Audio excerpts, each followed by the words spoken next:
I'm with Chris Coyne, coach of the champions for 2015. Chris, how does it feel so soon after winning the NPL championship? Yeah, listen, I don't think it's sunk in yet. I think, on reflection in the morning, when you look back on it, you might appreciate it a bit more. But I knew it was coming. We're obviously 4 or 5 points more than what we had last year at this time, and the run for it's been on fantastic. But we always knew they had a tougher run in than we did. So delighted for the boys. Really proud of all the hard work and the effort they've put in. And it's just very pleasing for them. They've worked so hard for me, and it's been fantastic. And all the backroom staff, and football ops, and all the boys that work behind the bar. It's great to see all the smiles on their faces as well. It's a good day, and to finally do it at home as well. I've always been away from home, so it's actually nice to be down here and doing it on our turf. And obviously the plan, as it was laid out at the very beginning of the season, has worked wonders with the late start to training. There was no slump like last year. No, not at all. Maybe that's my learning curve, and I'm a bit more experienced and 3 years into it now, and I think we're strong. We run out that game, we run over the kids, and probably had another 30-40 minutes in us. Another 30 or 40 minutes in us. So it's pleasing because we've looked at the science of it. We've sought advice from medical people as well, and that's us getting better as a team, as a unit, and as a club as well. Yeah, and today's game, it was as we anticipated. I think on Let's Talk Football a couple of weeks ago, it was going to be a tough one, and it was. They're a good young side. Yep, they're well organised. They're not playing as much tippy-tappy football as they used to, so they're prepared to go long into areas, which is great because you have to in football. And they're well organised and work really hard for each other. Obviously, older bodies tell in the end, and older men make men's decisions as well. So, listen, they're going all right. They're missing a few as well today. So they held us for 50 or 60, but I knew that we'd run over the top of them in the end if we'd just done the 1% as well.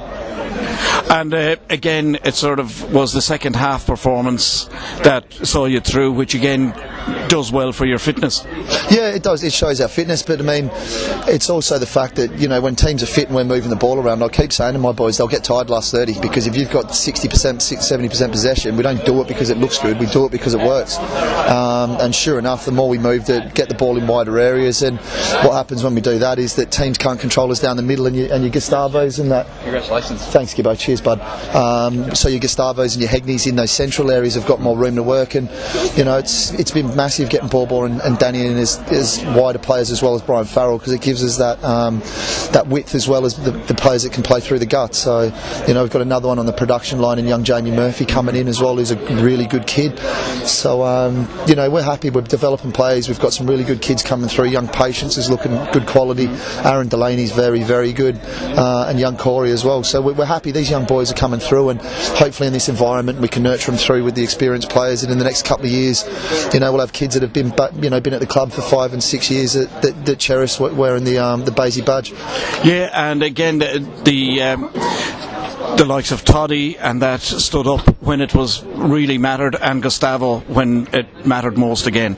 Yeah, I thought Gus was crap, to be fair, for the first 45. He just, it wasn't working for him, not through lack of effort, it just wasn't happening for him. But, I thought Jamie was resolute at the back again, very, very composed. I thought Toddy was, same again, a bit lacklustre in the first half, but came good in the second. And Gustavo, you've only got to give him 2 seconds, and before you know it, there's 2 goals. And I hope he doesn't miss out on the golden boot this year with that shitty penalty as well, because that wound me up.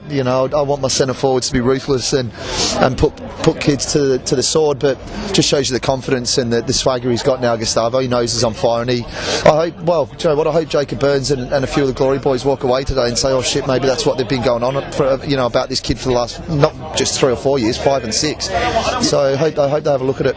Yeah, certainly his second half performance, he literally tore them to shreds when there was any chance of a run on. Yeah, absolutely, and I thought young Costello was really good for them today. I think that kid's got a super duper bright future, but it just shows you Gustavo's not too far off when someone that's played in my position, and as young Costello is, and he held him for 60. But Gus is good. Gus only needs those 2 chances, 3 chances, and it's good night for Vienna, who doesn't need much to stick it away. And the tackle?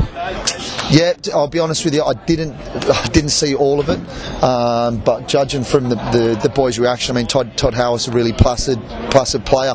I mean that in demeanour wise, and he wasn't too happy about it when he came over and got a bottle of water. So listen, it is what it is. We'll get Dave Moala to have a look at him tomorrow and and see where he's at. Hopefully it's not too bad, but fingers crossed, because we don't want him missing out on obviously against his old club next week, and then also the Adelaide trip.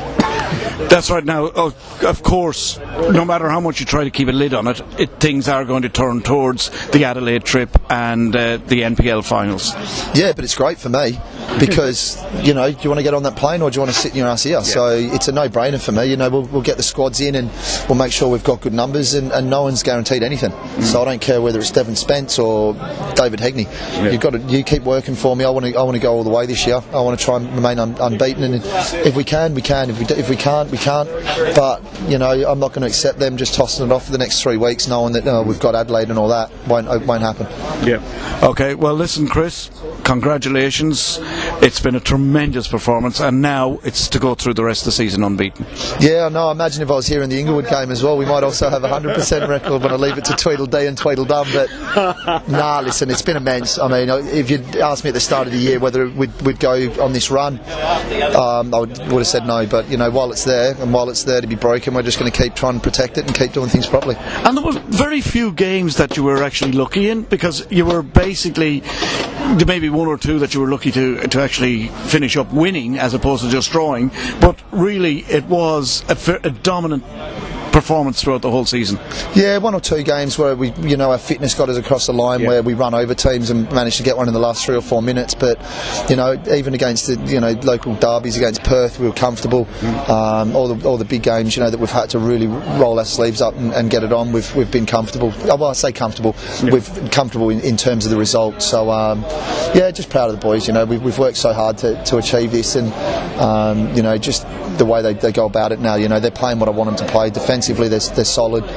Going forward, we're exciting, and we play with good pace and flair. So it's exciting times at the club, and it's not over. Like I said, there's 3 games plus the Adelaide game to go, and we're going to keep doing the 1%ers and keep working hard to make sure that we're here at the end. Chris, you've been a credit to the club, as indeed the club has been a credit to the whole league. Congratulations, and all the best for the rest of the season. Thanks, Eamon. Much appreciated, bud.